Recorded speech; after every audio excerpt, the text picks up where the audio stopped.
네, 뉴스 정면 승부 3부입니다. 용산 집무실 이전 문제를 두고 지금은 집무실보다는 민생이 먼저라면서 우선순위를 점검해야 한다는 목소리가 인수위에서 나왔습니다. 윤석열 대통령 당선인 특별 고문을 맡고 계시죠. 임태희 전 청와대 비서실장 전화 연결되어 있습니다. 안녕하십니까? 네, 안녕하세요. 수고 많습니다. 네, 안녕하세요. 지금 집무실 이게 지금 온통 뉴스의 중심이 돼가지고 인수위에서 도대체 뭘 하는지 모르겠다는 분들도 많은데 말이죠. 이거 결국 네. 윤석열 당선인에게는 좋은 신호가 아니잖아요. 네, 그렇죠. 예. 네, 지금 그래서 예. 지금 임 고문께서 예. 지금 이 집무실 문제보다는 민생이 먼저다라고 말씀하셨고 우선순위를 점검해야 된다. 이런 얘기를 하셨잖아요. 지금 어쨌든 집무실에 너무 매몰돼서 지금 예. 윤석열 당선인의 다른 여러 가지 공약도 많은데 이게 다 매몰됐다는 것에 좀 안타까움의 표현이신가요? 그렇죠. 예. 이 문제는 이제 그 당선자의 의지가 워낙 강하다 보니까 예. 예, 또 대국민 발표를 했고 또 그렇게 한 이상 네. 이 문제는 조금 지켜보는 게 맞겠습니다. 예, 예. 그렇군요. 직접적으로 이 대통령 집무실 이전과 관련해서 예. 윤 당선인의 얘기를 직접 들어보신 것들이 좀 있습니까? 제가 직접 이 문제는 소통을 하진 않았고요. 네. 이 문제를 책임지고 있는 윤한홍 의원과는 소통을 했습니다. 네, 그렇군요. 예. 그러니까 어쨌든 임기를 시작하면은 청와대에서는 근무를 하지 않을 것이고 네. 국방부로 이전을 해서 대통령 집무실을 이전한 곳에서 시작하겠다라는 의지는 확고한 거다 이런 거죠. 네, 그래 강해 보입니다. 네, 그렇군요. 자, 지금 임 고문께서는 시급한 일은 집무실 이전이 아니다. 우선순위 점검해야 한다 하는 얘기도 이제 하셨는데, 네. 그래서 이제 윤 당선인에게는 중요한 현안이 바로 이 청와대 집무실 이전이 말씀하신 것처럼 이렇게 돼 있어요. 지금 네. 이것을 윤 당선인에게 다른 네. 의견을 말할 분위기는 안 되는 거죠? 아마 여러 얘기들을 아마 하고 있을 겁니다.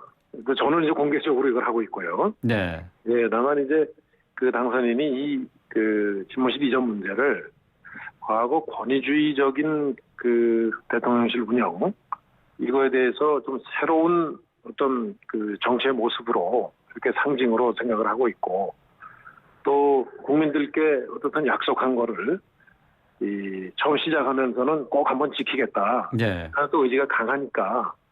네, 그래서 결국은 여러 가지 문제 제기가 있었지만 실무적으로 저도 이 윤한홍 의원 네. 행정적으로 경험이 많은 사람이죠. 네. 예, 그래서 확인을 해보면 여러 가지 실무적으로 점검해본 결과 가능하다 하는 판단이 섰던 것 같습니다. 예. 예. 예, 예. 그래서 그렇다 하더라도 이게 국방이나 합참 이전 문제는 다른 거고 달라서 정말 한치 오차도 있어서는 안 된다. 예. 하는 제가 이 유의점을 좀 설명을 했고 이제 그런 차원에서도 어떻든 협의를 해나가니까 예. 조금 지켜보는 게 좀 좋겠다는 생각이 드네요. 예. 예. 자, 임태희 고문께서는 이명박 전 대통령의 인수위 비서실장, 인수위원장 네. 비서실장도 하셨는데 말이죠. 네. 권력의 인수 인계 과정을 다 지켜보셨단 말이죠. 예. 자, 윤 당선인이 예. 글쎄 이 집무실 이전과 또 이명박 전 대통령의 사면을 비롯해서 이런 것들이 논란이 되기 전에 예. 문 대통령과 만나서 사전에 협의를 했었더라면 어땠을까 그런 생각이 들거든요. 어떻게 보세요? 저도 그렇게 생각합니다. 예, 지금 말씀하신 대로 지금 인수위가 꾸려지면 제가 볼 땐 첫째 과제가 현직 대통령과 회동을 해서 원활한 인수인계가 이루어지도록 이 생각을 같이 하는 게 제일 중요합니다. 네. 그래서 두 분 간의 원활한 인수인계에 대한 협조 합의가 있고 이제 그거를 실무자들이 받아서 두 분이 합의한 취지에 따라서 정말 이 원활하게 인수인계하도록 상호 노력하는 저는 그 과정이 가장 중요한 걸로 봅니다. 두 번째로는 민생 현안이나 이런 것들이 아주 시급한 현안들이 많죠. 예. 그래서 그런 현안을 인수위가 하면서 또 한쪽에서는 다음 일할 체제를 갖추는 게 중요하죠. 그래서 예를 들면 청와대 비서실장을 비롯해서 청와대 팀을 꾸리는 것, 그리고 총리에 대한 인준, 그리고 결국은 이 새 내각을 어떻게 꾸릴 것인가 하는 게 사실은 굉장히 시급한 문제입니다. 예. 그게 지금 이 국회 사정도 그렇게 원활치가 않을 텐데 이제 그런 면에서 미리미리 협의하면서 준비를 해나가는 것, 이게 결국은 우선순위에서 아주 중요한 거다. 이런 말씀을 좀 드리고 싶습니다. 예. 예. 예, 지난주에 그래서 문 대통령 하여튼, 예. 말씀 하나 더 드리면 그래서 예. 가장 시급한 게 두 분이 빨리 만나셔서 그렇죠. 빨리 이런 문제들에 대해서 어떻게 하자 하는 합의를 좀 정리를 하는 게 좀 시급하다고 봅니다. 네. 그러니까 대통령과 당선인이 빨리 만나야 되는 게 시급하다라고 말씀을 하셨는데, 근데 오늘 권성동 의원이 청와대가 네. 계속해서 이렇게 딴지를 걸면은 굳이 회동할 필요가 있겠느냐라는 얘기도 했어요. 네. 어떻게 생각하십니까? 저는 그거는 실제 그 일하는 입장에서는 그렇지 않습니다. 두 분이 두 분이 빨리 만나셔서 결국은 원활한 인수인계가 이루어지도록 이제 그 정말 대통령과 당선인 간의 의견 일치를 보고 그다음에 이 정말 대통령으로서 꼭 차기 대통령에게 인수인계해야 될 정말 이 대통령으로서 여러 가지 아마 쟁점들이 있을 겁니다. 네. 그런 부분에 대해서도 좀 말씀을 나누고 그리고 이제 실무적으로는 그 후속 조치들을 해나가도록 뒷받침하고 독려하고 저는 하는 과정이 꼭 필요하다고 봅니다. 그런데 이런 민감한 시기에 그 뭐 당선인의 측근 또 최측근이라고 불리는 사람들에게는 발언에 있어서 좀 조심해야 되지 않겠어요? 그거는 제가 그 비서실장 할 때 큰 원칙을 이 세 가지로 했습니다. 네. 보이스리스 어디 가서 말 너무 많이 하지 마라. 그 전에 이종찬 전 국정원장님께서는 입은 닫고 귀와 눈은 열라고 그랬잖아요. 예. 저는 그게 맞는 말씀으로 봅니다. 보이스리스, 페이스리스 그리고 책임은 무한히 져야 되고 그런 각오로 저는 좀 보좌를 해야 된다고 봅니다. 너무 측근으로 알려져 있는 사람들이 지나치게 튀는 행동을 한다 그런 얘기가 될 수 있겠네요. 그거 굉장히 유의해야 됩니다. 아주 이건 정말 유념해야 되는 그 지적이라고 생각합니다. 근데 또 오늘 또 한 가지 양측이 충돌하는 뉴스가 또 있었습니다. 한국은행 총재 후보로 이창용 IMF 국장이 지명이 됐는데 말이죠. 네. 청와대에서는 뭐 당선인 측과 의견을 수렴을 했다고 얘기를 했지만은 장제원 비서실장은 협의하거나 추천한 바가 없다고 얘기를 했어요. 계속 이렇게 얘기들이 엇갈리는데 말이죠. 어디에 원인이 있는 겁니까? 저는 왜 그런지 모르겠는데 이 국방부 이전 문제도 그 실무적으로는 협의를 했다고 하고 한쪽에서는 또 국방부 장관은 뭐 불과 며칠 전에 얘기를 들었다고 그러고 또 하는 총재권도 바로 지금 말씀하신 것처럼 또 양쪽의 얘기가 다르고 왜 그런지 모르겠어요. 왜 그런지. 어디에 원인이 있다고 보세요? 제가 볼 때는 책임 있는 협의 창구가 저는 확실하게 그 시스템적으로 정비가 돼야 된다고 봅니다. 제가 볼 때는 틀림없이 제가 실장을 할 때는 그 당시에 제가 비서실장이고 이제 대통령 비서실장은 문재인 현 대통령께서 하셨거든요. 그래서 사실은 소통을 그렇게 했었습니다. 저하고 수시로 전화하고 만나고 그랬나요?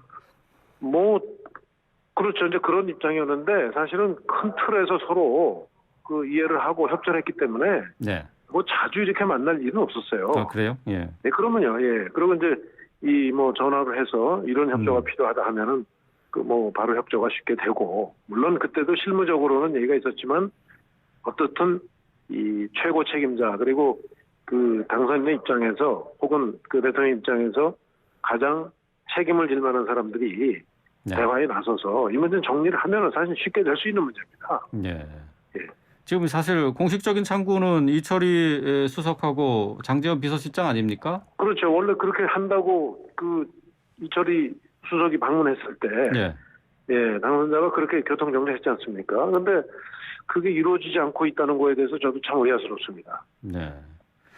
그러니까 지금 이 소통 창구가 제대로 기능을 예. 못 하고 있는 것 아니냐 하는 진단이신데 말이죠. 예, 지금 이제 이러한 논란 외에도 또 김호수 검찰총장 이제 사퇴에 대한 압박으로 비춰지는 언행들이 좀 있었고요. 예, 한동훈 중앙지검장 임명설 뭐 이런 것까지 계속해서 정권 이양기에 좀 민감한 문제들이 계속해서 쏟아지고 있어요. 그렇습니다. 예. 이런 것도 역시 인수위 측에서 제대로 관리를 못하고 있는 거라고 봐야 되나요? 그런 문제들도 사실은 긴밀하게 협의할 수 있는 시스템이 돼야죠. 네. 그게 중요한 사안들인데, 음. 예, 만약에 그래서 그 소통 창구로 지정된 장제원 실장하고 네. 뭐 이철희 수석이 긴밀하게 늘 얘기를 나눠서 혹시 차질이 생길 만한 거는 양쪽 뭐 대통령님하고 또 우리 저 당선자님께 네. 확인해서라도 빨리빨리 교통 정리를 하지 않으면은 네. 저는 이 국민들도 많이 불안해하고 그렇습니다. 네. 예, 당선인에게 쓴소리를 하는 고문이 되겠다고 하셨었는데요. 예. 최근에 예. 윤 당선인에게 어떤 말씀, 조언을 건넨 것이 있나요? 제가 그 직접 이렇게 뵐 기회는 없고요. 네. 최근에 그 당선인 측근들하고 통화를 해서 이제 조언을 구해 오면 제가 의견을 내주고 네. 뭐 그러면은 그게 뭐 사실상 당선인께 저는 그 다 의견이 전달되지 않을까 생각하고 있습니다. 예. 네, 그렇군요. 예. 자, 마지막으로 이번 지방선거에서 경기도 교육감 출마 얘기가 나오고 있던데요. 출마하시는 네네. 거 결정하셨습니까? 네, 그 제 나름대로 이제 교육계 요청도 있고, 예, 제가 그 대학 총장을 경험하면서 하셨죠. 한경대 총장 하셨죠. 예, 그렇습니다. 예, 우리나라의 여러 가지 그 미래 문제는 이 교육 문제에서 조금 그 혁신이 필요하고, 네. 좀 교육 문제가 이 미래 어떤 환경 변화에 맞게 고쳐지지 않으면 힘들겠다 하는 생각을 해왔습니다. 예, 예. 그래서 이 교육계 요청도 있고 해서 예. 제가 그렇게 하려고 좀 예. 준비하고 있습니다. 예, 알겠습니다. 좋은 결과 있기를 바라겠고요. 오늘 나오셔서 고맙습니다. 감사합니다. 예, 감사합니다. 예. 네, 임태희 특별 고문과 함께 얘기 나눠봤습니다.